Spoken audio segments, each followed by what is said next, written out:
जय महाराष्ट्र, जोरात बोल. महाराष्ट्रात राहूनही मराठी भाषेचा, मराठी माणसाचा सन्मान न करणाऱ्या सामान्य परप्रांतीयांच्या बद्दलच्या गोष्टी आपण अलीकडे नेहमीच अनुभवत आहोत.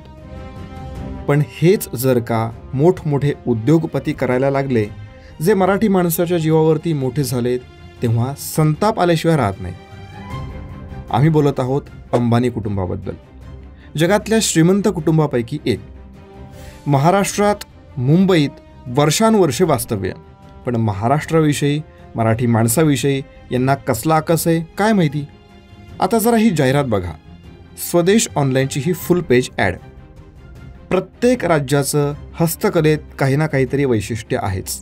जसं काश्मीरचं कलबफ्फी, वॉलनट वूड कार्विंग म्हणजेच अक्रोडच्या लाकडावरचं कोरीव काम, उत्तर प्रदेशातली कपड्यावर सुई दोऱ्याने साकारली जाणारी कलाकृती म्हणजेच चिकनकारी, भिंतीवरची कलाकृती म्हणजेच पच्चीकारी, बनारसी साड्या, सिक्कीमची थंगका, आसामची बांबू क्राफ्ट, मणिपूरची लोंगी पॉटरी म्हणजेच मातीची भांडी, पश्चिम बंगालची जामदानी साडी, केन रटन, ओडिशाची पट्टचित्र, स्टोन कार्विंग म्हणजेच दगडातलं कोरीव काम, छत्तीसगडची ढोकरा, मध्य प्रदेशची गोंड आर्ट, आंध्र प्रदेशची वूड कार्विंग म्हणजेच लाकडी कोरीव काम, तामिळनाडूतली ब्रॉन्झ कास्टिंग, तंजावर पेंटिंग, त्यानंतर केरळाची अरणमुळा कन्नाडी, विलाक्कू, कर्नाटकाची बिद्री, सँडलवूड कार्विंग म्हणजेच चंदनाच्या लाकडातलं कोरीव काम, राजस्थानची बोन इनले फर्निचर,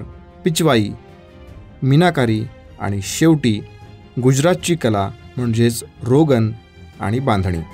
हे सगळं या जाहिरातीमध्ये दिसतंय. पण महाराष्ट्रातली पैठणी, कोल्हापुरी चप्पल, सावंतवाडी हस्तकला, वारली चित्रकला, सोलापुरी चादरी किंवा नारायणपेठ साड्या आणि अजून बरंच काही काही. पण यातलं काहीच कसं नाही आहे या जाहिरातीमध्ये. वेबसाईटवर सुद्धा खूप काही दिसून येत नाही आहे, 2-3 गोष्टी वगळता. म्हणजे महाराष्ट्रात स्टोअर आहे, पण स्टोअरमध्ये मात्र महाराष्ट्राला जागा नाही आहे. असं का? कोट्यवधी रुपये खर्च करून देशविदेशात लग्नाचे इव्हेंट करता, महाराष्ट्राला कर्मभूमी मानता आणि असं वागता. महाराष्ट्रात राहून मराठी कला, संस्कृतीची जाणीव नसेल तर अशा कृतज्ञ लोकांना काय म्हणायचं?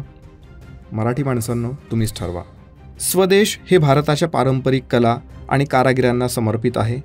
4000हून अधिक पारंपरिक कला आणि हस्तकला आणि 70 लाखांहून अधिक कारागीर आणि कारागीर महिलांचं घर आहे, असं नीता अंबानी यांनी म्हटलेलं आहे. मग या घरामध्ये मराठी जनांना जागा नाही आहे का? जाहिरात देताना महाराष्ट्राला कसं वगळलं याचं उत्तर मिळेल.